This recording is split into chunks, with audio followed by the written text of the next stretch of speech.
Improvement is what each team tries to achieve through the draft, and that's exactly what the Guangzhou Power was looking to do as they retooled in the offseason. Now, last year, after a 2-4 record, head coach Ernesto Pernsley told us he needed more from his skilled position players. I think we're trying to upgrade at a couple positions. I think we have some guys really stepped up toward the end of the season, at receiver and some of our linebackers, some of our front guys really did a nice job at the end. So I think that's probably going to be the stronger point, and just focus on trying to get a little more depth. The Power has already acquired free agent wide receiver Colin Taylor as he'll replace Lavage Atuane, who was released with a bevy of others in the offseason. Lavage Atuane was 5th in the league with 11 touchdown receptions. His size made for a great target for quarterback J.J. Ratterink. Atuane finished with 21 catches, good enough for 337 yards, but injuries kept him from having bigger numbers. Alex Carter saw time as a backup quarterback and added depth at that position. He also did some kicking for the Power. He only appeared in one game, however, going 3 of 9 for 29 yards, 2 interceptions with no touchdowns.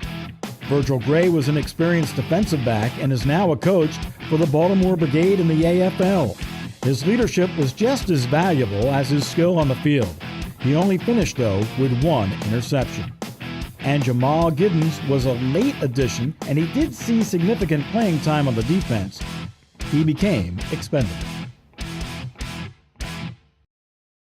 In the CAFL draft, the Power's first pick was Kaming Tang, an offensive lineman who went 3rd overall. Now, Coach Pernsley sees Tang as having a great upside, and he's the choice to replace Bai Yang He, who was released at the end of the year.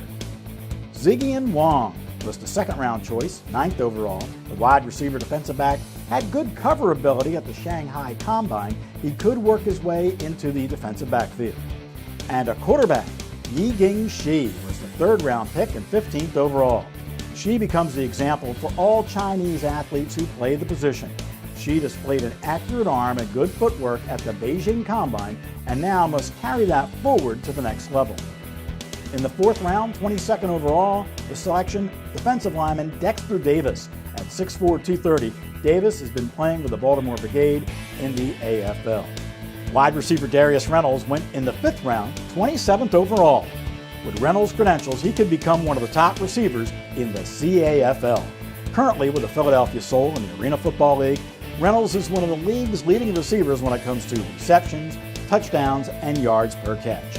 Reynolds plays bigger than his 6'2", 205-pound frame, as his physical style is the reason why the Soul are the defending Arena Bowl champs. The Iowa State product has 6 years of professional experience and 2 AFL championships to his credit. And defensive back Andre Martin was their 6th-round pick, 33rd overall, at 5'11", 197. Martin brings his experience to the Power. He played with Portland in the AFL and won an FCS national championship at North Dakota State. Of course, you can keep up to date with the latest news from the league by joining us on the website at caflfootball.com.